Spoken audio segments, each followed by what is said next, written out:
Mr. Panji. Kalau Mas Roy Suryo tadi saya katakan mengakui 99,9% adalah milik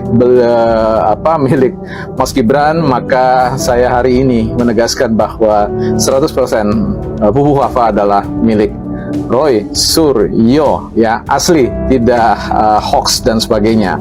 Kenapa Roy Suryo ogah melaporkan Intan? Karena dia sadar diri bahwa dia telah menyebarkan fitnah tentang Fufu Fafa. Tengah kebanjiran job, ya kan, dipanggil sana sini untuk berbicara masalah Fufu Fafa. Assalamualaikum warahmatullahi wabarakatuh. Netizen makin muak dengan Roy Suryo. Alih-alih fitnah Gibran kini makin kelojotan. Netizen punya alibi bahwa Roy Suryo lah pemilik 99,9 akun Fufu Fafa. Bagaimana keseruannya tanpa basa-basi, inilah videonya. Viral dituduh sebagai pemilik asli akun Fufu Fafa, Roy Suryo ogah laporkan Intan. Oh, ogah dia. Intan gak dilaporin, itu karena abah yang kejang-kejang. Katanya Roy Suryo akan melaporkan Intan. Aduh, ini beritanya begini bro, begini. Roy Suryo tidak berani melaporkan Intan. Kenapa? Saya jelaskan. Kenapa Roy Suryo ogah melaporkan Intan? Karena dia sadar diri bahwa dia telah menyebarkan fitnah tentang Fufu Fafa. Kemudian yang kedua, Roy Suryo tidak punya bukti dan tidak bisa membuktikan ke publik bahwa Fufu Fafa milik Gibran. Selama ini Roy Suryo bilang 99,9% Fufu Fafa milik Gibran, hanya ngomong doang tanpa bisa membuktikan. Betul banget. Dia hanya menggunakan isu-isu yang beredar di Twitter, di IG yang disebarkan oleh orang PDIP. Saya yakin 100% Roy Suryo tidak pernah ngutak-ngatik akun Fufu Fafa, karena dia nggak ngerti caranya. Kalau orang-orang menjuluki dia ahli telematika, sebenarnya dia itu cuma ahli panci.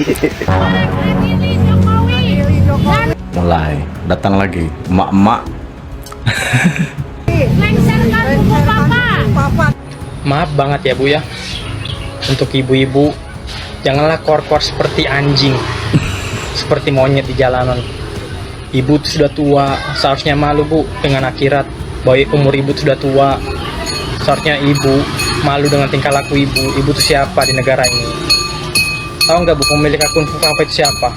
Pemilik akun Fufu Fafa itu adalah Roy Suryo. Tanyakan sama Roy Suryo.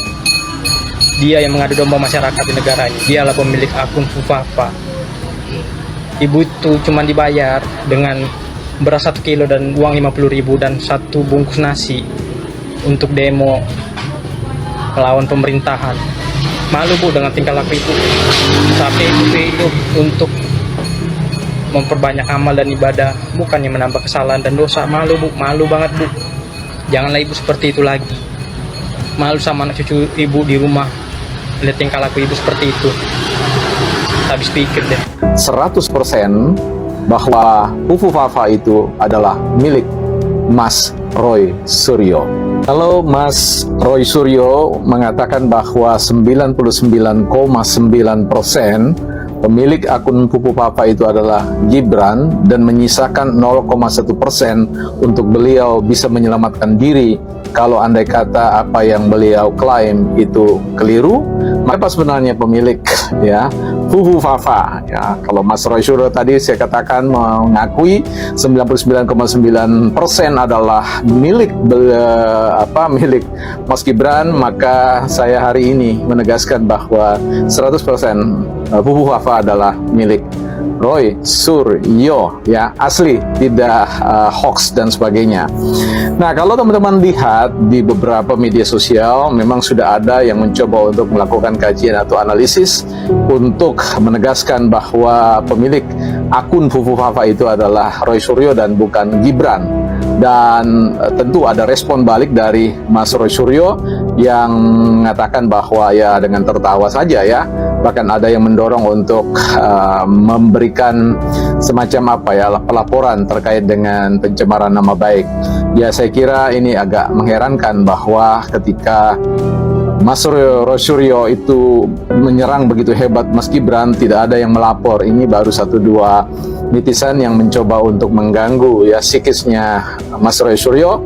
Kemudian ada banyak reaksi-reaksi yang seperti tidak terima dan sebagainya. Memang tidak mudah untuk menerima serangan-serangan yang sedemikian. Tetapi saya ingin membahas dari satu perspektif yang mungkin saya harus membawa teman-teman atau kita semua pada satu cara pandang atau perspektif yang lain disebut dengan coined by, ya, coined by, ya. Coined by itu artinya diciptakan oleh. Nah, kalau teman-teman dengar apa yang kita sebut satu istilah asam sulfat atau samsul, teman-teman pasti tahu pemilik asam sulfat itu adalah Marsington Pasaribu. Jadi kalau kita dengar samsul, ya, belimbing sayur dan asam sulfat dan sebagainya, maka tentu kita tahu bahwa istilah ini coined by, ya, diciptakan oleh Marsington Pasaribu, salah satu elit PDIP dan seterusnya. Begitu juga ketika kita menyebut nama misalkan Rocky Gerung, maka kita juga akan mendengar satu Dungu. istilah yang diciptakan yaitu dungu, ya. Nah, ini jadi dungu ini adalah milik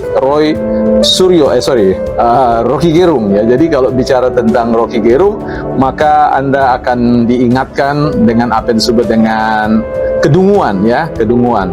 Kemudian kita bisa bergeser juga dengan mengingat apa yang disebut dengan bebek lumpuh. Nah, kalau kita bicara tentang bebek lumpuh, maka ini bisa diasosiasikan dengan apa yang disebut Pak Amin, ya, Profesor Amin Rais, ya. Kalau kita bicara tentang sebutan bebek lumpuh yang ditujukan kepada Pak Jokowi, maka sekali lagi kalau kita bicara tentang bebek lumpuh, maka itu semua berkaitan dengan Pak Prof Amin Rais.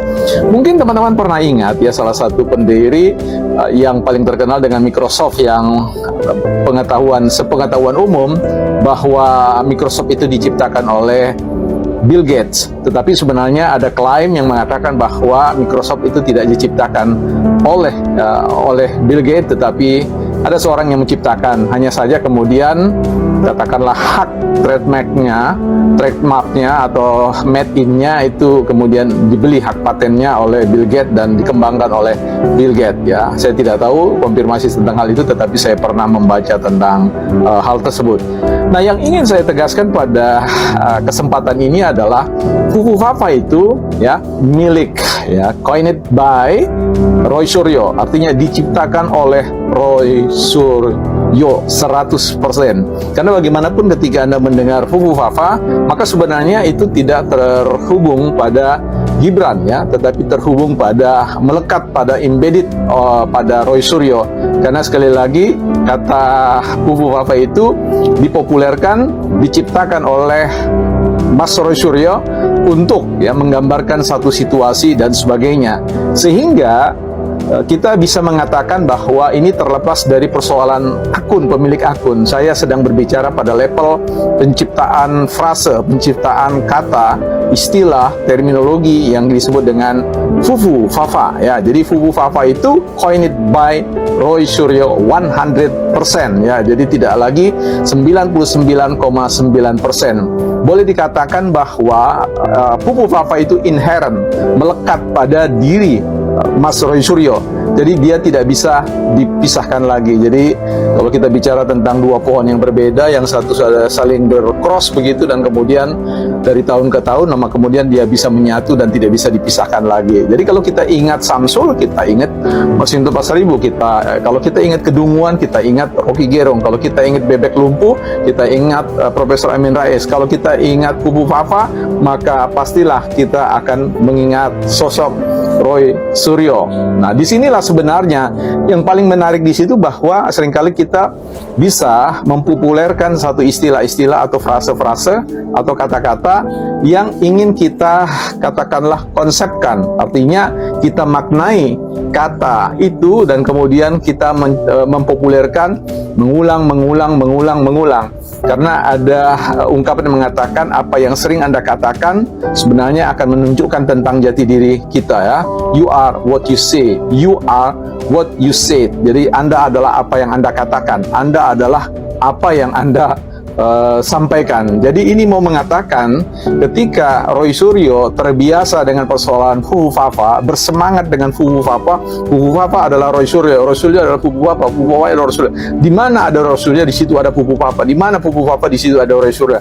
Pada akhirnya kita harus merelakan bahwa Fufu Fafa itu adalah milik dari Roy Suryo bukan milik siapa-siapa. Secara terminologi, secara coined by, diciptakan oleh Roy Suryo, ya. Dan inilah yang menjadi sebuah saya kira boleh dikatakan teman-teman mesti merelakan bahwa Fufu Fafa itu adalah milik Roy Suryo. Berikanlah ya kepada Roy Suryo istilah itu, karena saya sangat yakin bahwa tanpa Fufu Fafa, Roy Suryo kehilangan gaya, kehilangan stylenya, bukan partai politik.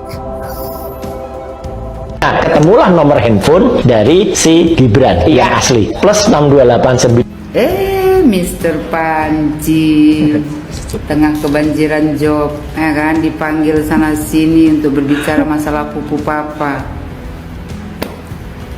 Ini penghasilan nih, cuan bagi Mr. Panji, ya kan, gara-gara Fufu Papa, ya kan. Mr. Panji ini meyakini 99,9% adalah milik Gibran Raka Buming Raka. Tapi dia tak punya bukti, tak bisa membuktikan yang valid. Mr. Panji, Anda kan menjelaskan ya secara rinci masalah akun Fufu Papa. Biasanya ya, kalau orang bisa menjelaskan secara rinci akun orang lain, itu yang punya akun adalah Anda sendiri. Sedangkan Gibran udah bilang, kan kemarin tuh ditanya tuh, ya kan, sama wartawan tuh, masalah akun Fufu Papa. Gibran bilang, tanyalah sama pemiliknya, pemilik akunnya. Jadi jangan-jangan ya Mr. Panji yang buat akun Fufu Papa biar dapat cuan, ya nggak Mr. Panji? Ya kan, ada aja kalian ini, kayak lucu-lucu sama pendukung Abah ini. Ya, yang pintar jadi bengak. Kenapa? Karena mau jabatan. Kalau Abah kemarin menang kan, nah paling nggak Mr. Panji jadi menteri. Ya, Mr. Panji. Logikanya, Mr. Panji, ya, kenapa akun Papa ini baru kalian munculkan sekarang? Kenapa nggak dari dulu? Itu akun kan udah lama. Waktu Gibran mencalonkan diri jadi wali kota Solo harusnya dari situ. Nah, karena waktu itu nggak ada kepentingan Anies Baswedan, ya. Terus waktu capres kemarin, kalian nggak munculkan akun Fufu Papa, cuman detik vote yang kalian munculkan, ya kan? Karena kalian pikir Abah menang, nggak taunya Abah kalah juga. Jadi kalian putar lah, ya kan, otak kalian tuh macam mana supaya Gibran ini, ya kan, bisa dilengsarkan untuk digantikan sama Anies Baswedan. Muncullah akun Fufu Papa biar Pak Prabowo melihat akun Fufu Papa dan meyakini itu punya Gibran, dan Pak Prabowo mengganti Gibran. Padahal kalian salah besar. Pak Prabowo tidak menggubris masalah akun Fufu Papa. Karena apa? Karena Pak Prabowo tahu bahwasanya kalian itu semuanya otaknya licik semua. Segala cara kalian lakukan untuk memenangkan orang yang kalian dukung. Kan 2019 kasusnya kayak gitu juga, ya kan, fitnah Pak Prabowo, fitnah Pak Jokowi. Makanya Pak Prabowo nggak percaya masalah akun Fufu Papa, karena dia udah tahu otak kalian semua. Harga diri pun kalian jual. Supaya apa? Supaya yang kalian dukung menang karena kalian mau jabatan. Betul nggak, Mr. Panji? Jadi Pak Prabowo udah nggak percaya sama kalian. Kau mau kowar-kowar, ya kan, sampai urat kau putus pun, ya Pak Prabowo nggak akan percaya. Karena Pak Prabowo tahu semua watak kalian. Pak Prabowo udah tahu. Tak pernah tanggapi Pak Prabowo selama ini, nggak pernah kan? Karena apa? Karena itu fitnah. Pak Prabowo tahu itu fitnah dari kalian semua. Nah, ini kalian ini sok paten, ya kan. Nah, terus apa namanya? Kalian bikinlah seolah-olah, ya kan, Abah itu orangnya karismatik, santun, pintar, pandailah nanti kalau duduk di pemerintahan. Ya pokoknya abah tuh dibungkus lah yang manis-manis ya kan, sesuai namanya. Pandai muterbalikan fakta saudara. Ya kan? Nah, padahal otak semuanya tuh ada di abah. Masalah kalian demo, masalah fitnah sana sini, nggak mungkin abah nggak tahu, betul nggak? Ya kan? Kalian ini semuanya kumpulan orang-orang yang punya penyakit jiwa, yang menghalalkan segala cara hanya untuk kepentingan pribadi. Jadi buat kau, Mr. Panci, ya cukup lah itu kocok-cok masalah pupu papa. Nanti terbongkar sendiri. Kalau ente yang punya, malu. Perusahaan lagi sama pihak berwajib. Kan udah banyak cuan, udah dapat panggilan sana sini, udah cukup lah itu untuk makan setahun 2 tahun. Nanti 2 tahun mendatang lagi ya kan, kau bikin lagi satu lagi yang udah dipanggil kau di acara-acara yang lain, cuan juga. Ya lucu lah nih.